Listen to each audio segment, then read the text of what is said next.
કેમ છો? ધોરણ 6 ના ગણિતમાં પ્રકરણ નંબર 3 સંખ્યા સાથે રમત એની આજે આપણે ચર્ચા કરવાના છીએ. તો એમાં સ્વાધ્યાય 3.1 જે છે એના તમામ દાખલાની ચર્ચા કરવાના છીએ. તો જો આપણે સ્વાધ્યાય 3.1 સંપૂર્ણ શીખવું હોય, સમજવું હોય તો વિડીયોમાં અંત સુધી બન્યા રહેશો. અને જો આપને ચેપ્ટરમાં કંઈ સમજ ન પડે, ખ્યાલ ન આવે તો કોમેન્ટ કરી જણાવશો, જેથી આપણે ડાઉટ સોલ્વ કરી શકાય. એ ઉપરાંત જો આપને વિડીયોમાં કંઈ નવું શીખવા મળે છે, જાણવા મળે છે તો કોમેન્ટ કરી જણાવશો, જેથી કરીને આપના માટે સારું કન્ટેન્ટ પૂરું પાડતા રહેવાનું પ્રોત્સાહન મળે. અને જો ખરેખર આપણે વિડીયો ગમે તો વિડીયો લાઈક કરવા વિનંતી, મિત્રોને શેર કરવા વિનંતી, જેથી કરીને એ લોકો પણ લાભ લઈ શકે. અને હજી સુધી જો આપ ચેનલ પર નવા છો તો ચેનલને સબસ્ક્રાઇબ કરી બાજુમાં રહેલ બેલ આઇકન દબાવી દો, જેથી કરીને આપને મારા નવા વિડીયો અપડેટ્સ મળતી રહે. સ્વાધ્યાય 3.1 ની શરૂઆત કરીએ છીએ કોઈ પણ સમય બગાડ્યા વગર. સ્વાધ્યાય 3.1 નો જે પહેલો દાખલો છે, જે રકમ છે નીચેની સંખ્યાઓના તમામ અવયવ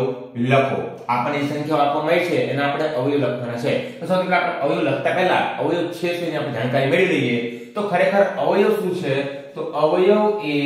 સીધી રીતના કેવું હોય તો જે સંખ્યા આપણને અવયવ શોધવા માટે આપી હોય એ સંખ્યા કોના કોના ઘડિયામાં આવે છે એ તમામ ઘડિયા જે છે એના અવયવ થાય. આ સૌથી મોટી અગત્યની બાબત એ છે કે જે સંખ્યાનો આપણે અવયવ ગોતતા હોય એ સંખ્યા પોતે મોટામાં મોટો અવયવ છે. અને દરેક સંખ્યાનો અવયવ એક તો હોય જ, એકડો જે છે એ દરેક સંખ્યાનો અવયવ હોય. અને દરેક સંખ્યાને મિનિમમ બે અવયવ તો હશે જ, એક તો એકડો અને એક સંખ્યા પોતે. તો આપણે હવે અવયવની વાત કરીએ તો અવયવ જે છે એ હંમેશા યાદ રાખવાનું કે જે મુખ્ય સંખ્યા આપવામાં આવેલી હોય એના કરતા નાના હોય છે. તો આપણે જે તમામ અવયવ લખવાના છે એમાં પહેલો આપણે જે છે 24 એની આપણે ચર્ચા કરીએ. હવે આપણે 24 ના અવયવ લખવા હોય તો સૌથી પહેલા 24 કોના કોના ઘડિયામાં આવે છે આપણે લખવું પડે. તો અહીંયા જોઈએ કે 24 જે છે તો 24 બરાબર થાય 1 ચોક 24, 24 બરાબર થાય 2 12 24 એટલે કે 12 દુ 24, 24 બરાબર થાય 3 અઠા 24 અને 24 બરાબર થાય 6 ચોક 24. હવે 6 ચોક અથવા 4 ચોક 24 આપણે એવું લખીએ, આપણે ઈઝી પડશે. તો હવે પછી આ 6 ચોક 24 તો 6 અહીંયા રિપીટ થાય છે, એનો મતલબ એવો થયો કે અહીંયા આપણે સ્ટોપ થઈ જવાનું છે. હવે આ જે પણ આપણે આંકડા લખ્યા છે ક્રમમાં ચડતા ક્રમમાં લખી નાખીએ એટલે 24 ના અવયવ છે. તો આપણે 24 ના અવયવ લખો, 24 ના અવયવ થાય 24 ના તમામ અવયવો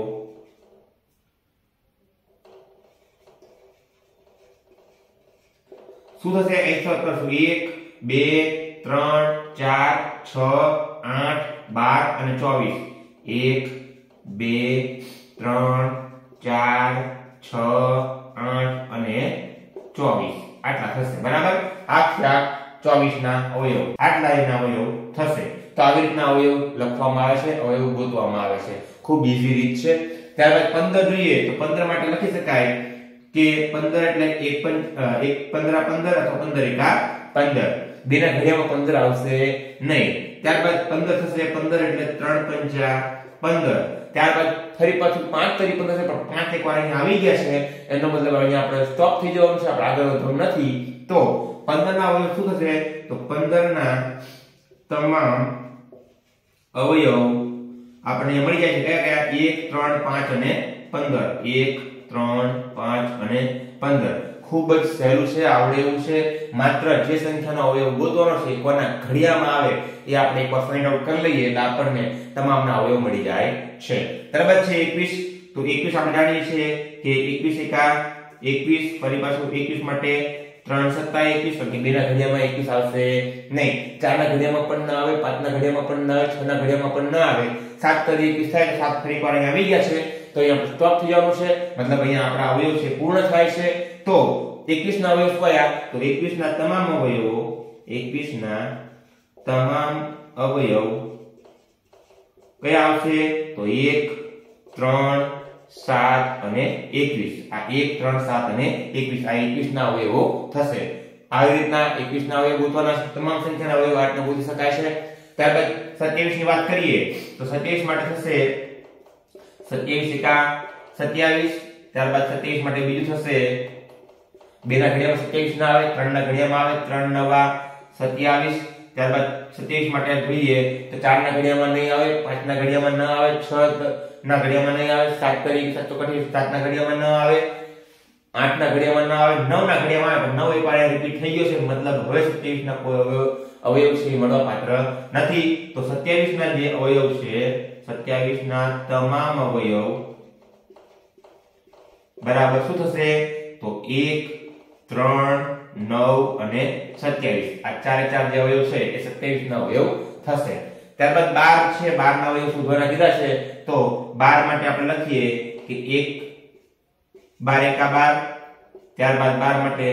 2 6 12 ત્યારબાદ 12 માટે 3 ચોક 12 4 તરી 12 એ આવી જશે એટલે અહીંયા આપણું સ્ટોપ થશે કારણ કે 3 ચોક 12 4 તરી 12 6 દુ 12 2 છક 12 બધું સેમ જ છે તો 12 ના તમામ અવયવ એ આપણને શું મળશે તો 1 2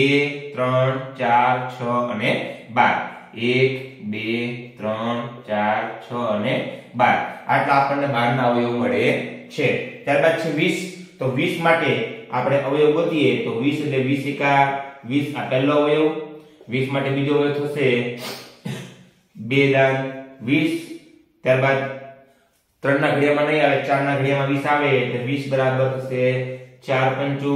20 ત્યારબાદ 5 ના ઘડિયામાં તો અહીંયા રિપીટ થાય છે એટલે હવે અહીંયા આપણે સ્ટોપ થયો આપણે આગળ વધવાનું નથી કારણ કે 5 ચોક 20 10 દુ 20 એ બધું ઓલરેડી આમાં આવી ગયેલું છે 20 ના તમામ અવયવ શું થશે 1 2 4 5 10 અને 20 આટલા થશે તો આ 20 ના તમામ અવયવ છે ત્યારબાદ છે જી 18 આપણે 18 ના અવયવ ગોતવાના કીધા છે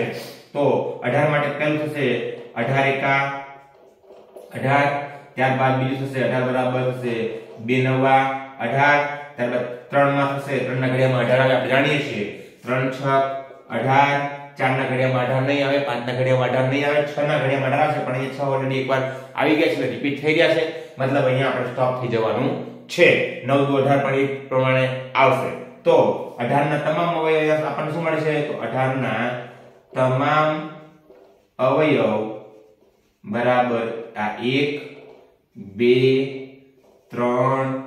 6 9 અને 18 તો આ 18 ના તમામ અવયવ મળે છે ખૂબ જ સહેલું છે અવયવ શોધવાની રીત તો એકવાર સમજશો તો બહુ ઈઝી છે ત્યારબાદ 23 ના અવયવ ગોતવાના છે તો 23 માટે આપણે જાણીએ છીએ 23 એકા 23 અને હવે પછી 2 ના ઘડિયામાં નહીં 3 ના ઘડિયામાં નહીં 4 ના ઘડિયામાં નહીં 5 ના ઘડિયામાં નહીં 6 ના ઘડિયામાં નહીં 7 ના ઘડિયામાં નહીં એમ છેક 23 સુધી નહીં આવે 23 ના ઘડિયામાં પછી 30 આવશે એટલે 23 ના અવયવ આપણને આટલા જ મળશે 23 એકા 23 એટલે જે 23 ના તમામ અવયવ ગણીએ તો 23 ના તમામ અવયવ કેટલા થશે 1 અને 23 તો આ રીતના 30 ના અવયવ ગોતવામાં આવે છે એક વસ્તુ યાદ રાખવાની કના ઘડિયામાં સંખ્યા આવે છે એ સંખ્યાનો અવયવ છે તો ત્યારબાદ છેલ્લું છે 36 તો 36 ના અવયવ માટે આપણે જોઈએ તો અહીંયા લખું 36 એટલે 36 એકા 36 36 માટે 18 દુ 36 36 માટે 3 ના ઘડિયામાં 36 આવે તો આવે 12 તરી 36 4 ના ઘડિયામાં આવે 36 તો આવે 4 નવા 36 5 ના ઘડિયામાં નહીં આવે 6 ના ઘડિયામાં આવે 36 6 36 તો હવે અહીંયા 6 રિપીટ થઈ રહ્યા છે એટલે અહીંયા આપણે જાણીએ કે અહીંયા 36 ના અવયવ જે છે એ હવે પૂર્ણ થાય છે કારણ કે 9 ના ઘડિયામાં આવશે 9 36 જે ઓલરેડી આવી ગયું છે 12 ના ઘડિયામાં ઓલરેડી આવી ગયું છે 18 ના ઘડિયામાં ઓલરેડી આવી ગયું છે અહીંયા આપણું સ્ટોપ થઈ જાય છે અને 36 ના તમામ અવયવો હું અહીંયા લખું છું 36 ના તમામ અવયવ એ શું છે 1 2 3 4 6 1 2 3 4 6 આ 6 બીજો ને લખીએ ત્યારબાદ 9 12 18 અને 36 તો આ રીતના 36 ના તમામ અવયવ આપણને મળે છે અહીંયા 3.1 નો પહેલો દાખલો પૂર્ણ થાય છે જે ખૂબ જ સહેલો હતો માત્ર એક જ વસ્તુ યાદ રાખવાની છે અવયવ શોધવો હોય તો જે સંખ્યાનો અવયવ શોધવો છે એ સંખ્યા કોના ઘડિયામાં આવે છે એ ફાઇન્ડ આઉટ કરી લો એટલે તમને અવયવ ઈઝીલી મળી જાય છે આપણે દાખલા નંબર 2 ની ચર્ચા કરીએ સ્વાધ્યાય 3.1 નો દાખલો બીજો છે પ્રથમ 5 અવયવી લખો અવયવી તો આપણે જેમ આગળના દાખલામાં અવયવ શોધાય અહીંયા અવયવી શોધવાના છે બંનેમાં ઘણો ફરક છે અવયવી જે છે એની આપણે વાત કરી જેમ અવયવમાં ચર્ચા કરી હતી સૌથી મોટામાં મોટો અવયવ સંખ્યા પોતે હોય અહીંયા અવયવી જે સૌથી નાની અવયવી જે છે પોતે સંખ્યા પોતે હોય તો અહીંયા અવયવી એટલે એક વાત કરીએ કે જે સંખ્યાનો આપણે અવયવી શોધવાનો કીધો છે એ સંખ્યાનો ઘડિયો યાદ કરી લેવાનો એટલે એના અવયવી આપણને મળી જાય બરાબર જે સંખ્યાનો આપણે અવયવી ગોતો છે એ સંખ્યાની શરૂઆત એ સૌથી નાનામાં અવયવી સંખ્યા પોતે છે એટલે અહીંયાથી જ થાય બરાબર એનો 1 થી ઘડી શરૂઆત કરવાની આપણે જેટલા માંગ્યા હોય ત્યાં આપણે પ્રથમ 5 માંગ્યા તો 5 સુધી જવાનું 10 માંગ્યા તો 10 સુધી જવાનું એટલું ઈઝી છે અવયવ કરતા બરાબર તો આપણે 5 ના પ્રથમ 5 અવયવી પહેલા સંખ્યા છે 5 એના 5 અવયવી શોધીએ તો 5 માટે આપણે લખી શકીએ 5 ગુણ્યા 1 બરાબર 5 5 ગુણ્યા 2 બરાબર 10 5 ગુણ્યા 3 બરાબર 15 5 ગુણ્યા 4 બરાબર 20 અને 5 ગુણ્યા 5 બરાબર 25 એટલે કે શું થયું કે 5 ના પ્રથમ 5 અવયવી કયા થયા તો 5 10 15 20 અને 25 આ 5 જે છે એ 5 છે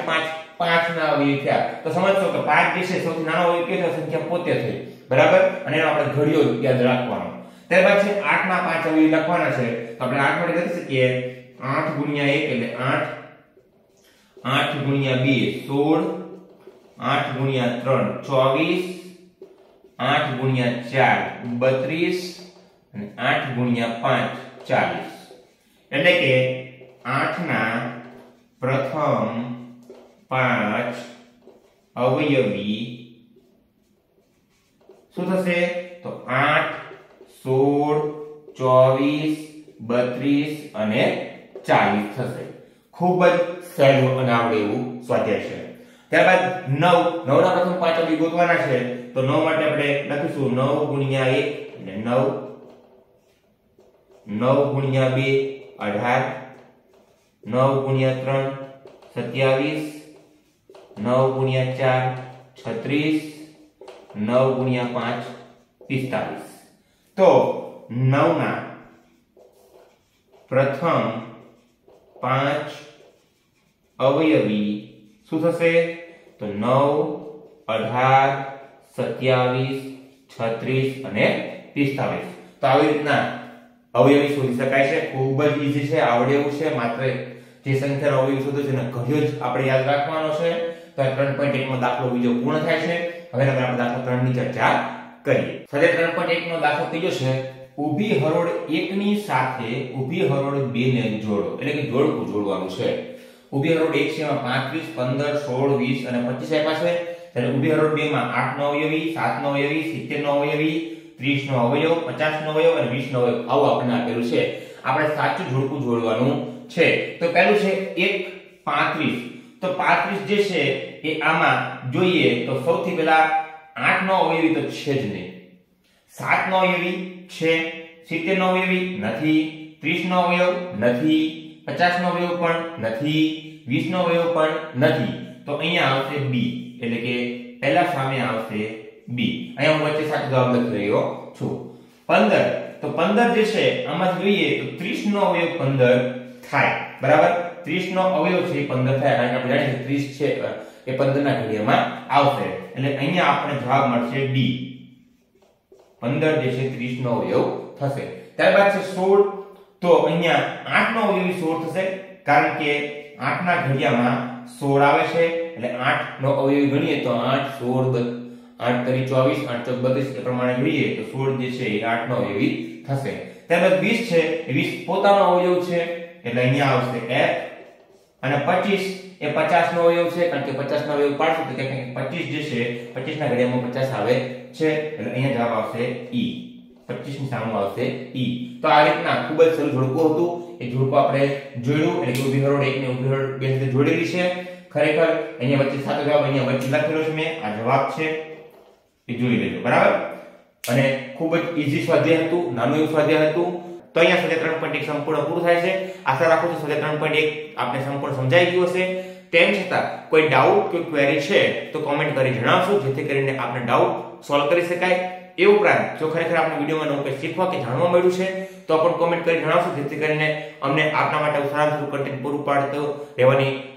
પ્રોત્સાહન મળે અને જો ખરેખર આપને વિડીયો ગમે તો વિડીયોને લાઈક કરવા વિનંતી, મિત્રોને શેર કરવા વિનંતી, જેથી કરીને એ લોકો પણ લાભ લઈ શકે. અને હજી સુધી જો આપ ચેનલ પર નવા છો તો તમે સબસ્ક્રાઇબ કરી બાજુમાં રહેલું બેલ આઇકન દબાવી દેવું, જેથી કરીને આપને મારા નવા વિડીયો અપડેટ્સ મળતી રહે. અને બીજી એક સૂચના જણાવી દઉં કે હવે પછી આ ચેનલ પર રેગ્યુલરલી વિડીયો અપલોડ થવાના છે. તો જો આપને ધોરણ 6 થી 8 નું ગણિત સંપૂર્ણ શીખવા માંગતા હોય, મિત્રો પણ શીખવા માંગતા હોય તો ચેનલ પર બન્યા રહેશો. મિત્રોને ચેનલ જે છે એ શેર કરશો, જેથી કરીને એ લોકો પણ લાભ લઈ શકે અને પોતાનું ગણિત છે સારું કરી શકે. આભાર.